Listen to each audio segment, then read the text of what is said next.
जो 60 वर्ष के हो गए हैं पेंशन लेने के हकदार हैं, और हमने जैसी अपनी योजना से सब लोगों को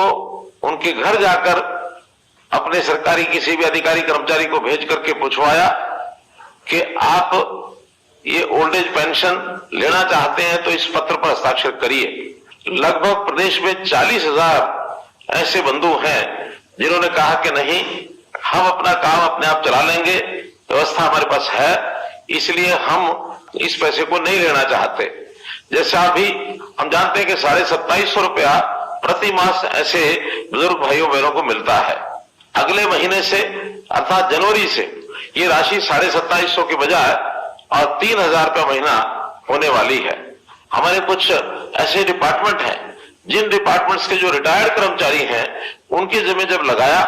कि प्रदेश में ऐसे लोग 60 वर्ष से ऊपर है उनकी देखभाल करें, तो इस प्रहरी योजना के अंतर्गत उनके जिम्मे लगाया है कि ऐसे सब परिवारों के घरों में वो जाए, और विशेष तौर पर जिनकी आयु 80 वर्ष या इससे ऊपर हो गई है, 80 वर्ष से ऊपर के आयु के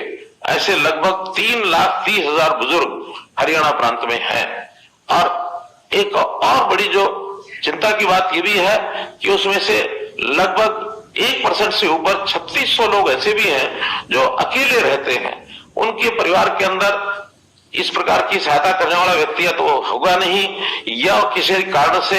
उनकी देखभाल करने में हिचकिचाते होंगे, वो अकेले रहते हैं। अकेले रहने में कितनी असुविधा होती होगी, हमने भी ये विचार करके और ऐसे 3,600 लोगों के लिए एक व्यवस्था बनाई है। सेवा आश्रम इस नाते से बनाया जाए तो वरिष्ठ नागरिक सेवा आश्रम, इस योजना को बनाने का हमने आह्वान किया है। अपने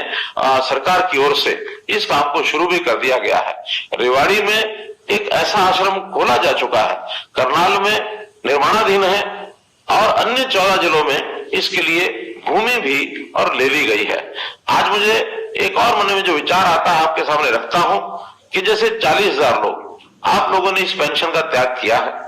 3,000 रुपया जैसे अगले महीने से शुरू हो जाएगी, अगर हिसाब लगाते हैं तो प्रति मास 12 करोड़ रुपया ये बनता है, साल में लगभग 100 करोड़ रुपया बनता है। तो मैंने एक योजना अपने मन में सोची है जिसकी घोषणा करता हूं कि हम ये इस वर्ष का 100 करोड़ रुपया ये जो सेवाश्रम बनेंगे, इन सेवाश्रम को बनाने के लिए सभी 22 जिलों में इसका एक बजट ये सैंक्शन कर रहे हैं ताकि उनके भवन बन सके, उनकी देखभाल के लिए ये व्यवस्था हो सके।